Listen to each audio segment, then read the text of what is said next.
guys, mapagpalang araw po sa inyong lahat dyan. Magandang gabi. Ayan, gabi na po dito sa Japan. Ayan guys, may unboxing ako. Bigay po ng aking anak. Regalo po niya sa Mother's Day. Ayun, nagulat ako. May nag-doorbell. Wala naman kaming hinihintay na bagahe. Ngayon, pag bukas ko, yung bunso kong anak, ayun, binigyan ako ng gift. Ayan, bet talaga ng bunso ko. Dito, sinurprise niya ako. Dito in-order niya, then dito niya pinadeliver. Ayan, buksan natin guys. Actually guys, nabuksan ko na dito lang. Pero dito sa loob, yan ang pang isang ano yan, carton.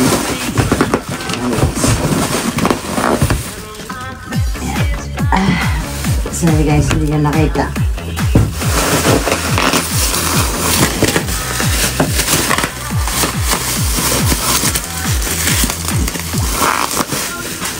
Taon po talaga guys, binibigyan ako ng anak ko ng regalo sa Mother's Day.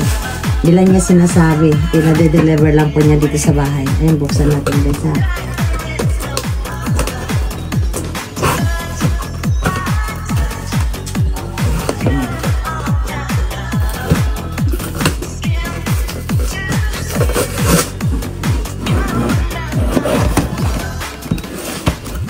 Tignan natin po ang roll guys, kung ano. Wow, sweet naman ang anak ko. Ayan, may ano pa guys, flower. Ayan, binigay niya sa akin. Pang ano talaga, pang nanay na gift, isang rosas binigay niya sa akin. And then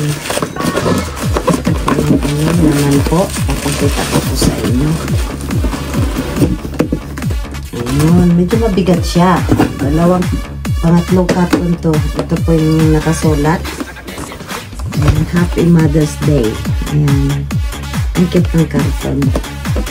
Thank you anak, Arisa, bunso kong anak. Ang anak ko pong bunso guys, hindi sa akin nakatira, andun sa ex-husband ko na hapon. Dalawa lang anak ko, yung bunso nasa tatay kasi nag-aaral pa yon. Then yan, graduate na itong year na to ng college, kaya bubukod na naman po yun ng bahay. Dito sa Japan guys, pag graduate mo talaga ng college, magbubukod na talaga sila, hanap ng trabaho.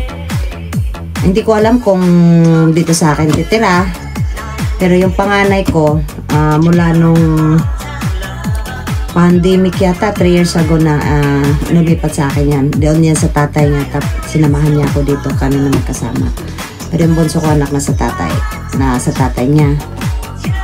Tuwing may celebration guys, tulad ng birthday ko,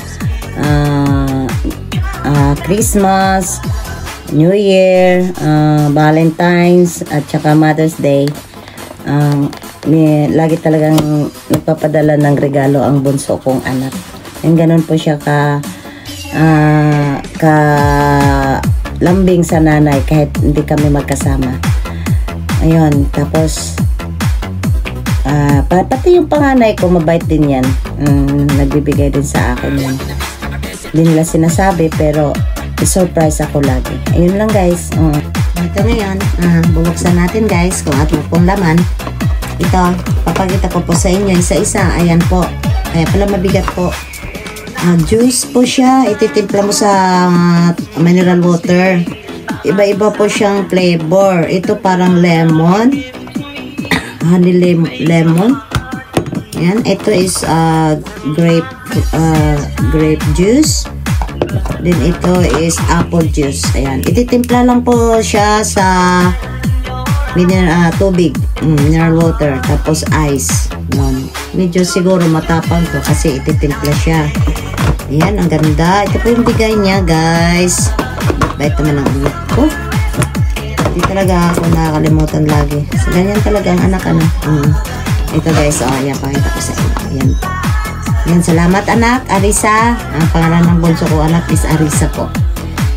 Ayun, ayan. Shout out po pala sa aking member, Team Piyokers. Ayan.